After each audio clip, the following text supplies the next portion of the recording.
O nosso primeiro assunto que a gente vai ter agora, galera, é sobre o nosso sistema de numeração. O sistema de numeração que a gente usa, ele é chamado de indo-arábico, tá?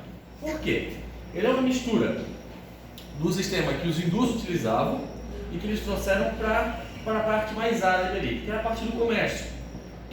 Onde que surgiu essa parte assim de troca de informação? Principalmente na parte da China, Índia e Oriente Médio, onde a galera ia fazendo comércio ali. Conforme o tempo foi passando, eles foram chegando mais para a Europa. A Europa tinha algum sistema de numeração diferente, que a gente vai ver, que é o sistema babilônico, o sistema egípcio, o sistema romano. Eles tinham vários sistemas. Já aquela região ali no globo da China, da Índia, eles acabavam meio que tendo uma troca de um comércio muito mais forte do que os outros lugares. Então eles resolveram criar um sistema de numeração ou adotar um sistema de numeração único. Hoje é o que a gente usa em qualquer lugar do mundo. Em todo lugar do mundo vocês vão ver que a gente usa os mesmos números que a gente tem no Brasil, que é o que a gente utiliza. Esse sistema é formado por 10 algarismos, né? A gente fala 9 mais o 0 porque o 0 foi uma coisa que veio depois. No começo a gente só tinha os números de 1 a 9 e aí o 0 veio para a gente poder formar números. Por que eu digo que ele veio para formar números, tá, galera? Porque quando a gente conta, a gente nunca começa do 0. A gente sempre começa do 1. Então a gente começa tendo esses valores aqui, ó, como valores de contagem. A gente ia contando. Qual é o problema de eu começar do 1 e ir até o 9? O 10. Porque quando eu chegava no 10, eu precisava de um elemento que representasse nenhuma unidade. Todo mundo lembra disso, né? A partir de unidade, dezena e centena? Vamos lá, eu precisava de alguém para representar nenhuma unidade. Como é que eu fazia isso? Para representar... Minha máscara está me incomodando. Para representar nenhuma unidade, a gente colocava o 0. A gente tem 10 algarismos. Qual é a diferença de número para algarismo? Algarismo é esses desenhos aqui. Para formar qualquer número, a gente utiliza esses 10 algarismos aqui. Eu quero formar o número 3.412. Quantos algarismos eu utilizei para fazer aqui? 4 algarismos. Tranquilo? Quanto que esse número representa? Ele representa 3.412 alguma coisa.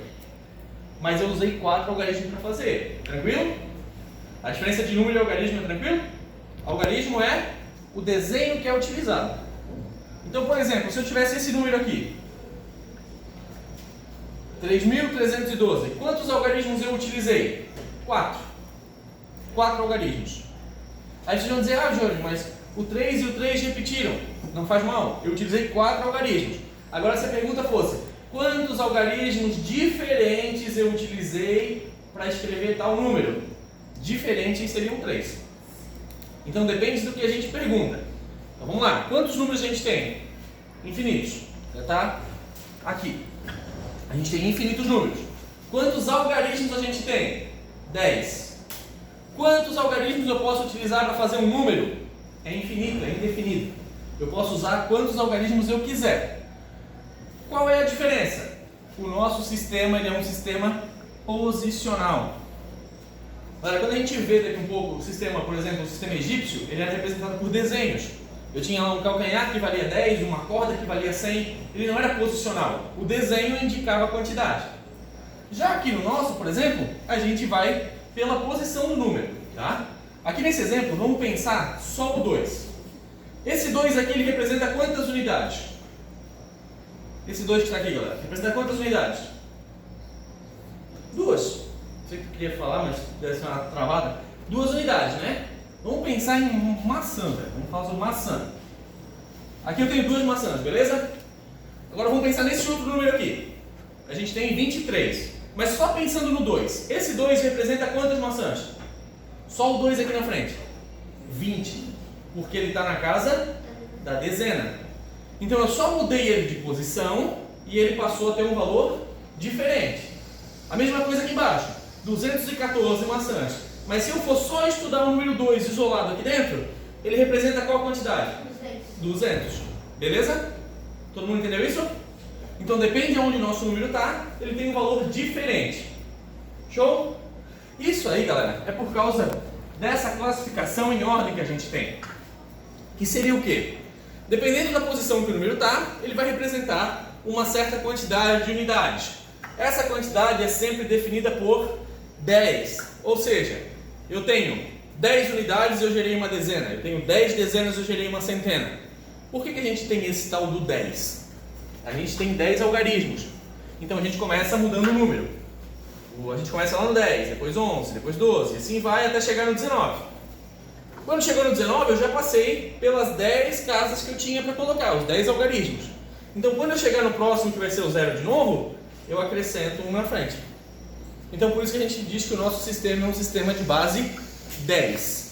Tá legal? Estão entendendo?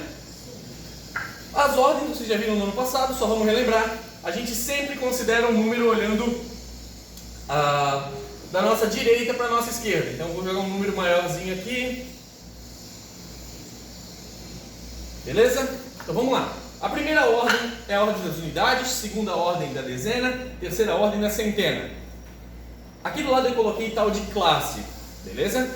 A classe, galera, é um conjunto de cada 3 algarismos.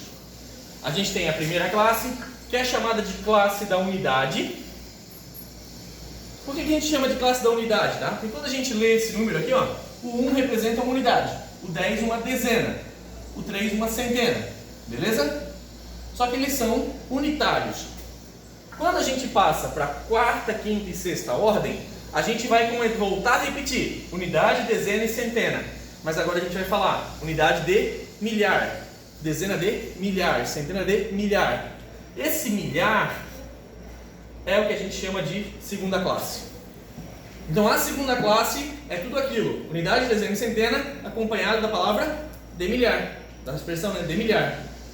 Quando a gente for para uma terceira classe, por exemplo, que vai ser a classe do milhão, a gente vai ter unidade de milhão, dezena de milhão, centena de milhão. Depois a gente vai para o bilhão, depois para o trilhão e assim por diante. Claro que no colégio a gente acaba estudando no máximo até a do milhão, a gente só vê isso. E é mais para a gente entender como funciona um número do que na prática. Vocês, raramente na vida de vocês vão chegar e pensar assim: ah, estou olhando para esse número e ali dentro tem uma centena de 1 milhão. A gente não faz isso, mas a gente tem que saber de onde que vem a composição deles. Tá legal? Alguma pergunta disso aqui, galera? Certeza? Beleza. Pode ir.